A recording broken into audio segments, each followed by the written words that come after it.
Long History's random UK Prime Minister of the Week. Prime Minister number 53, David Cameron. Austerity and Brexit. Hello everyone and welcome to Random UK Prime Minister of the Week. And our random number generator has come up with one of the more recent Prime Ministers. We've only covered one Prime Minister so far who's still alive, that was Liz Truss, but today we've got David Cameron. And two themes dominated his premiership, austerity and Brexit. And before we get started here on Long History, we like to take a random Prime Minister every week and ask a few questions, such as how did they get into office, what did they achieve in office, and what led to them leaving the job. Along the way we like to paint a picture of the time. And if you like the sound of that, don't forget to subscribe to Long History to listen to more episodes about UK random Prime Ministers, and also explore our website longhistory.net where all the episodes are gathered together. And this week's Prime Minister was in the top job between 2010 and 2016. So here we go with random UK Prime Minister of the Week number 53, David Cameron, austerity and Brexit.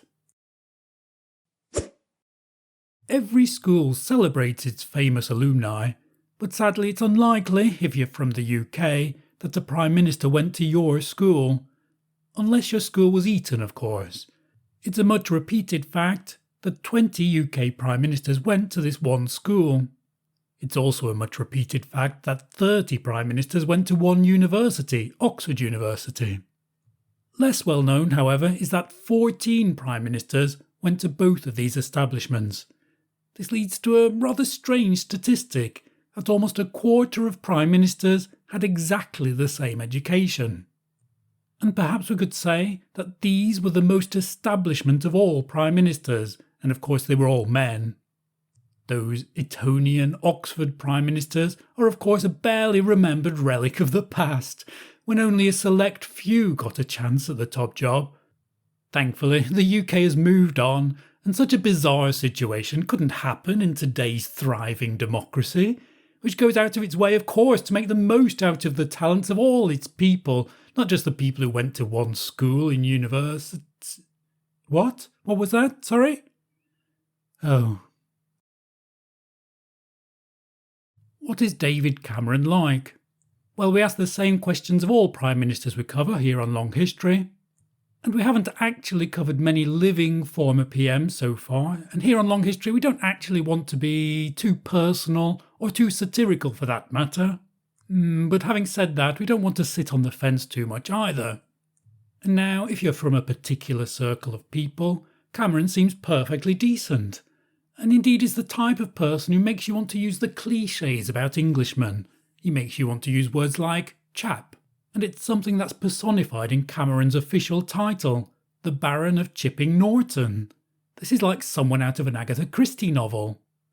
Now I would suggest here that you probably went to school with a David Cameron, one of those nice chaps, one of the ones you'd like to be mates with, not necessarily perfect, and I wouldn't say necessarily the coolest kid, but certainly not one of the geeks.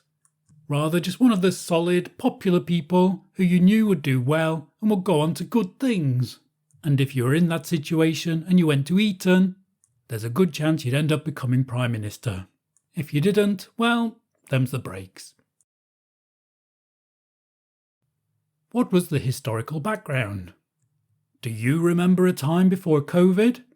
If you're in the UK, do you remember a time before Brexit? In the US, do you remember what it was like before Trump became president? Well, this is the era we're talking about here. In the meantime, Cameron was brought in to deal with the fallout from the 2008 financial crisis. His solution, as we'll see, was austerity. The Arab Spring took place at the beginning of the 2010s just as Cameron took office. These were a series of uprisings throughout the Arab world as people protested against stagnant leadership and attempted to open up political life in their countries. This was partly spurred by another phenomenon of the early 2010s, the rise of social media. In many ways this was a new frontier, and Cameron was in charge in the UK as the effects of social media began to mould politics significantly for the first time. What was going on in the US at the time? Well, Barack Obama was president during the whole of Cameron's tenure. It's interesting to note actually the parallels between the two. Obama was another of these nice men, good at a laid-back style of politics. Perhaps not unlike Cameron, he approached the job of president with that same sense of unruffled patience from men who were very composed politicians. And it's quite striking how these were two neutral, pleasant men. Cameron himself said he wasn't an ideological politician, and I think the same could be said about Barack Obama. It's interesting that they were soon both followed by their opposites. Populists who spoke their minds with no filters, in the guise of Donald Trump and Boris Johnson. Who could vote? Well, between 1979 and 2010, politics in the UK had on one level at least seemed relatively simple. For 30 years, the barometer swung either one way or the other.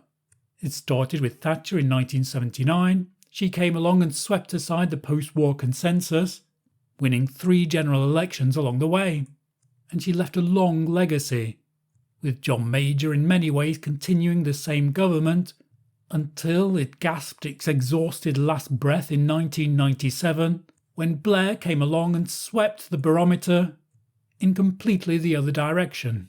Blair would be in charge for 10 years, followed by Brown, who, like John Major before, had continued the same government as his predecessor. And then came the 2010 election, and there was a sense even then that people were either indifferent towards or disgruntled with the people in power. A common refrain at the time was that they're all the same. Voter turnout dipped during those years, as the political parties seemed to be fighting over a very narrow centre ground and looked increasingly all the same. It was the first time in a generation in the UK that politics itself seemed to become complicated. There was no swing in the barometer from one direction to the other. When the 2010 election came along, people weren't that unhappy with the Labour government, and they weren't that delighted with the thought of giving the Conservatives another go. In this scenario, in the 2010 election, no party gained an overall majority. What would happen? What was David Cameron's background? Just in case you thought Cameron wasn't quite establishment enough, he's actually a distant relation of King William IV. He was the king just before Queen Victoria came to power. Cameron was born in London to an upper-class family, being the son of a magistrate and a stockbroker. In the biographies we've looked at, words such as pedigree are used, a word in itself suggesting that this is a very posh man. He went to private schools, of course, including Eton, and earned the standard degree for politicians at the time, philosophy, politics and economics. He entered politics soon after leaving university, working as a special advisor for Conservative politicians at the time, such as Norman Lamont and Michael Howard. This was during John Major's premiership. Cameron himself became an MP in 2001 and represented the London constituency of Witney. And he had that Blair-like and Obama-like characteristic of being young, presentable, and remarkably unweird for a politician. A very neutral figure, with perfect credentials and a perfect background actually, destined not to offend anyone enough to get to the top. We've said he described himself as non-ideological, which in many ways is good, of course, particularly when nice chaps are involved. When you can get to the top by being non-ideological, perhaps it leaves room for more cynical politicians to exploit that gap there. How did David Cameron become Prime Minister? Well, Tony Blair had won 3 general elections and seemed like an election-winning powerhouse for the Labour Party. The Conservative Party's response was to come up with perhaps another Tony Blair, and even to come up with the same story of reform and rejuvenation that Blair had performed with the Labour Party a decade or so earlier. Then 2 things happened. Cracks appeared in Tony Blair's invincibility, and he was replaced by his second-in-command, Gordon Brown. Now, Brown seemed like an experienced, sensible choice to rejuvenate an increasingly tired Labour Party, but he just didn't have Blair's election-winning magic formula. Then the second thing happened. The financial crisis happened under Gordon Brown's watch, giving the Conservatives an opportunity to revive an old political trope. The Labour Party always spends too much, leaving the Conservatives to come back into office to tidy up the financial mess the Labour Party always leaves behind. Now, other points of view are available, of course, and the country didn't really seem convinced either way. The Conservatives in that 2010 election, as we've stated, didn't gain a majority. Enter the Liberal Democrats. Remember them? They've long been the UK's third political force, a party that had not even come within a whisper of power since the 1920s, when the Labour Party overtook them as one of the two main parties in power. The Conservatives, without this majority, were forced to make a coalition for the first time since the Second World War.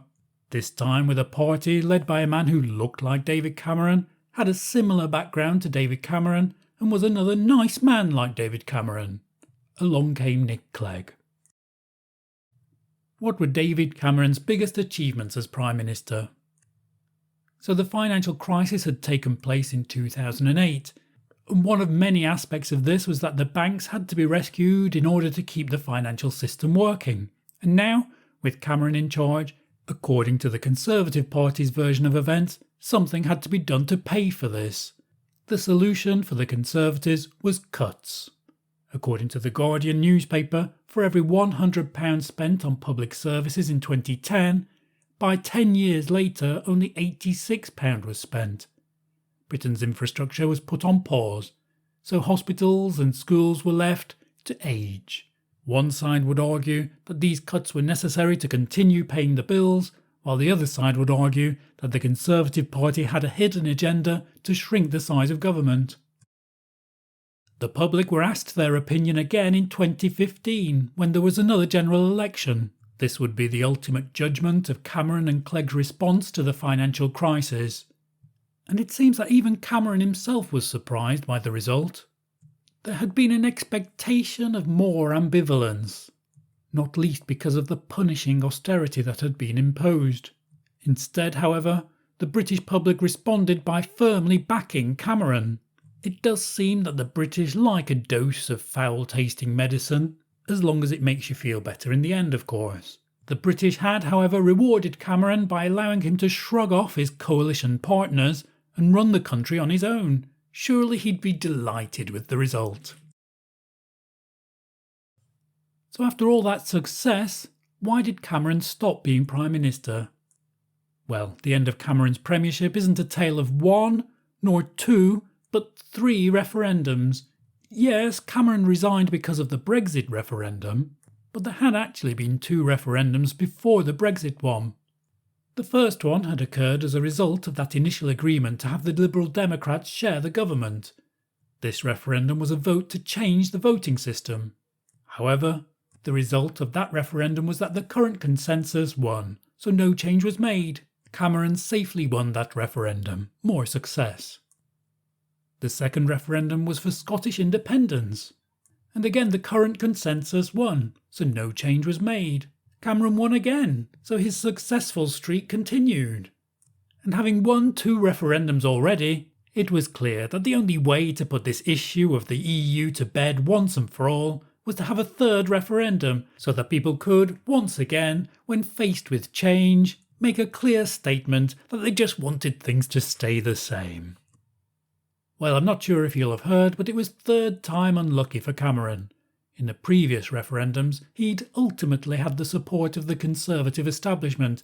However, in the case of Brexit, the right-wing press knew exactly where they stood. They'd spent years using the EU as the whipping boy, blaming it more or less for everything that went wrong. Cameron seemed to believe that he always won referendums, but he overplayed his hand. There is perhaps a parallel universe where what most people expected to happen did happen. Of course people moaned, but when given a direct choice, really they just wanted things to stay the same. Well, in this case, the people moaned and they did want change. The Cameronian calm was shattered. People, as it turned out, were pretty fed up with politics remaining the same as it had always been, with nothing ever really changing. The people, actually, felt pretty ignored by these politicians who all seemed the same. The people wanted politicians to work for them, to improve their lives, and not just to treat them like pawns in a political game. Much of the establishment had been blaming the EU for years, and now the people said, well, if you're going to blame the EU, we'll call your bluff and vote for Brexit. Cameron seemed to be caught completely by surprise, and in a move that is debated to this day, along with almost every other aspect of Brexit, Cameron resigned. Why should we remember David Cameron? We've discussed the candidates for worst Prime Minister ever in previous episodes, so we know that the question quickly gets very complicated. What criteria should we focus on? Cameron, for example, wasn't the most inconsequential Prime Minister ever. His Brexit referendum transformed the country. In a similar way, he wasn't the most passive Prime Minister. He did, after all, set up these referendums to try and solve the issue. And he certainly isn't the most disliked Prime Minister ever. There is a kind of sense, however, that Cameron sleepwalked into transformational change.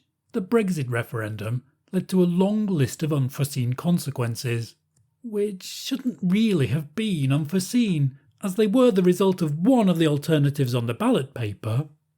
Cameron, however, seemed to expect everything to work out fine, because things always had worked out fine. And it's that lack of foresight that makes him the candidate for worst Prime Minister ever, certainly within living memory. Unfortunately, plenty other candidates would soon follow. Now politics shifts unpredictably, and perhaps Brexiters will be proved to be right in the long run. Perhaps the UK will better learn to stand up for itself, especially now that it can no longer blame the EU for everything. I'm not even sure we can say that confidently. One of those unpredictable political shifts happened some 13 years after Cameron resigned as Prime Minister, when, in a move completely out of the blue that seemed to surprise everyone, Cameron returned to politics as Foreign Secretary in the Rishi Sunak government. When Cameron resigned, he left a trail of chaos behind him, and there'd been 3 Prime Ministers before Rishi Sunak, and it's strange how in this chaos David Cameron emerged once again, returning to power to give a sense of stability to Rishi Sunak's government in this post-Cameron chaos that he'd actually created. Thank you for listening to this latest episode of Long History. I hope you enjoyed that, and I'm aware that there are many contentious issues here, so please, as always, just see this as a starting point to begin your own research into David Cameron. Many opinions are, of course, available here, and please do forgive us for any details that are wrong or any clangers we've committed.